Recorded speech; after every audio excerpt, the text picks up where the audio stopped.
Nakapanood na ba lahat sa Designated Survivor? Ito talagang si BP Inday, ano? Talagang malikot ang isip. Tuloy, yung mga kalaban niya sa politika, naprapraning binati ko si BP Inday dahil sa sinasabi niyang designated survivor. Yun pala, sa Netflix pala yun. Nung isang politician dyan, sabi niya, ha, tigil-tigilan daw ni BP Inday ang kanyang papanood ng Netflix. Lalo na ito, nako.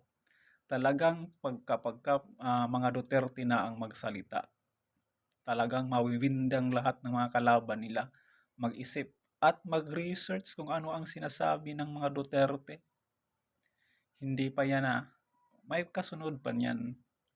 Kakayong mga mga kalaban ni BP Inday. Talagang mawiwindang kayo at sumakit ang ulo ninyo. Kasi bright man ito si BP Inday. Talagang laruin ninyo.